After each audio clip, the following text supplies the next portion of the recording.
It's time for the baseball preseason Bozeman Mutual over under picks. Da, da, da. Get your pen and pad ready, boo. We about to make some money. All right. There's just some gross things about some of these things. And I'm telling you,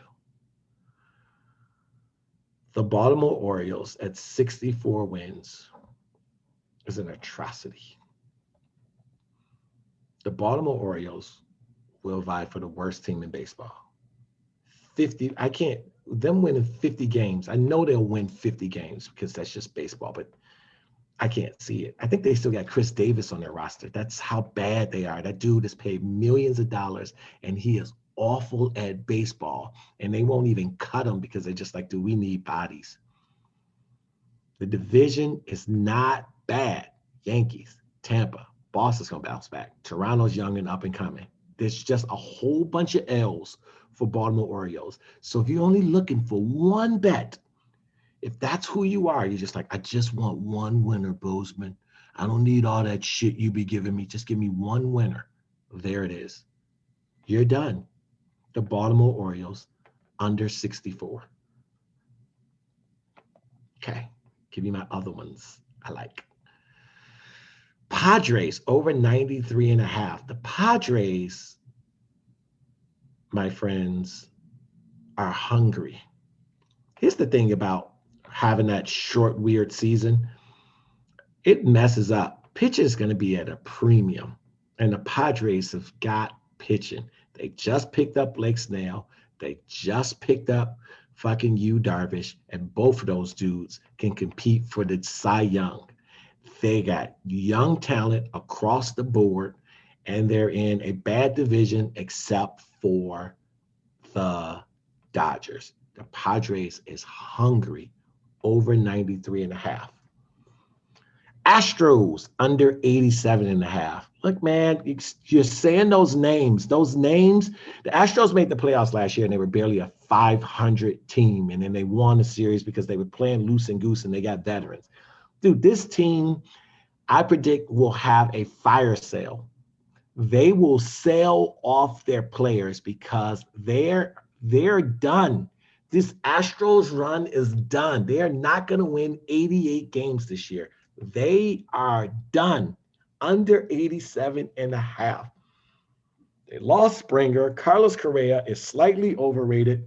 Michael Brantley can rake, but he can't really field. Their Lance McCullers and Zach Greinke aren't the kind of pitchers that could be 1 and 2. They're like 3 and 4 now. Maybe Greinke's a 2, but still under.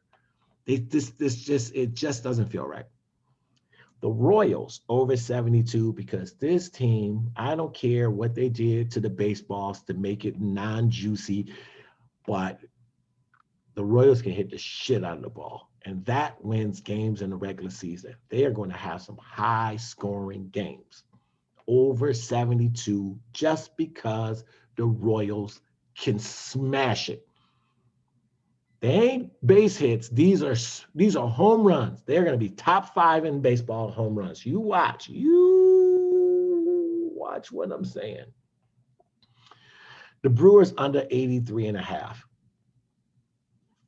They still had a bullpen. I know they got Josh Hader, and I'm starting like they're riding that dude a lot. And I think he's going to have a drop-off, but they don't have a bullpen. I'm telling you right now in baseball, you need a bullpen. The Brewers do not have the bullpen. Under 83 and a half.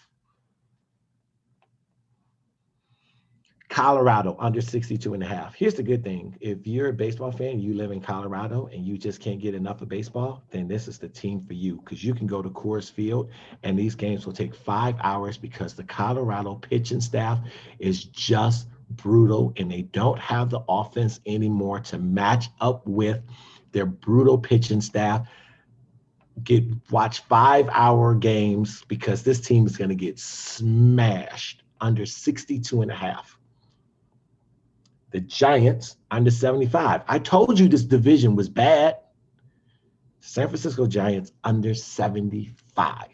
This Giants roster, I would take over in a heartbeat if it was 5 years ago. Evan Longoria, Crawford, Brandon Belt. Come on. Johnny Cueto? Kevin Gossman is your number one? No, no. I will not accept that. I will not accept that Kevin Gossman has figured out how to pitch. No, no. Gossman, Cueto will not last. What are you going to do? Go back and pick up Jeff Samardzija? They are done. Done. They will not win 75 games. Done. But what about Chicago teams? Fine, fine. The White Sox just lost Eloy Jimenez. And I'm telling you, White Sox got pitching, dog. They got straight up pitching, boo. They got middle relief. They got Kopech, who's going to be in the bullpen, who should be a starter, so he can do middle relief. They went out and got a super dope closer, and they got studs all across the field that's not named Eloy Jimenez. White Sox, over 90 and a half. The Cubs also should be like over 78, whatever they are. I think the Cubs is just, I think they're not going to be as bad as people think. They got some decent players, and their pitching ain't all that bad, and the division ain't great.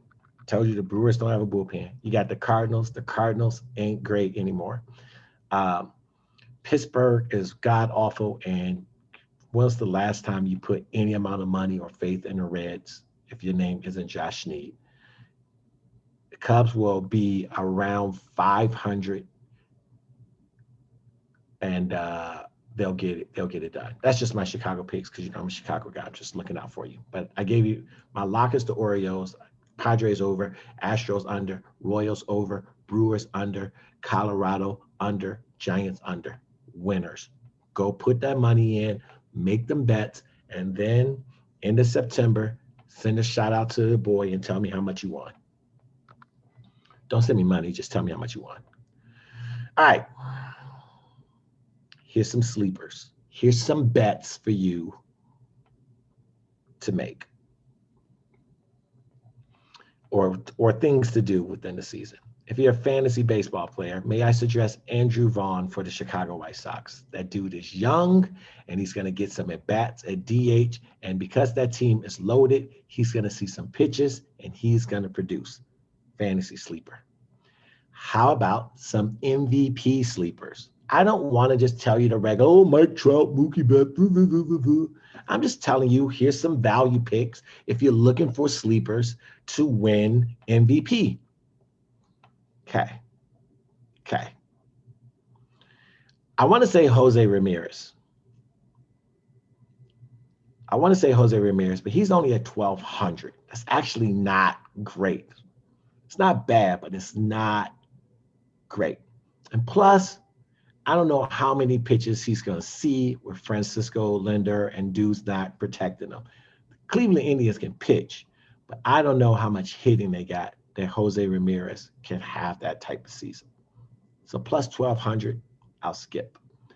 But for the American League, Rafael Devers. I like dudes. Here's the reason why I got Rafael Devers, because the Red Sox are just supposed to be mediocre.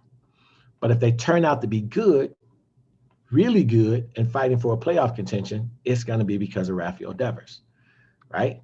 With baseball and picking the MVP, you got it. Your team needs to be in contention. And Devers gets his team in contention with Boston, and that media, he'll get it done. And he's plus 3,000. Now that's some value. $100 to win 3,000 to pick the MVP over a dude that had not a great year last year, but the year before he raked it.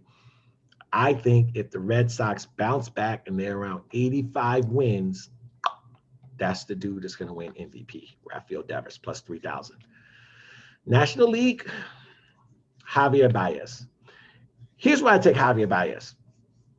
Chris Bryant is plus 3,000. Javier Baez is plus 3,300. Everyone has to know that Javier Baez is the best player on the Cubs team. It really shouldn't be a thing.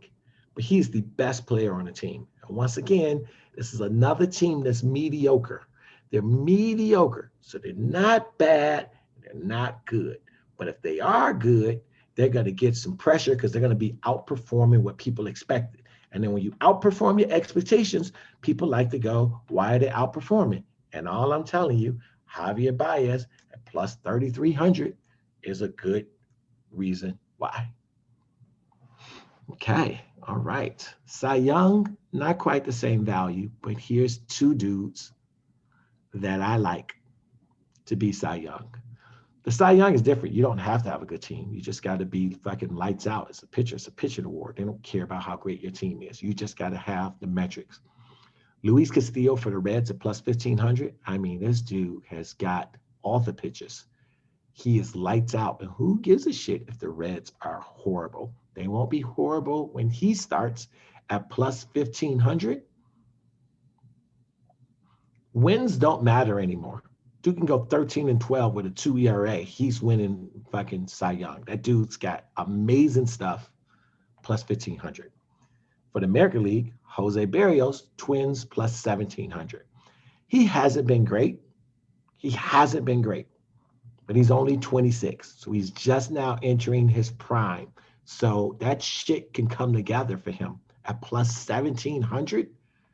Yeah, man, you can go out and pick Garrett Cole and Shane Bieber and Jacob deGrom and all of these dudes, the Walker Buehlers of the world, the Trevor Bauers of the world, but they ain't giving you value. Plus 300, plus 400, that's not value. Plus 1,700, that's value.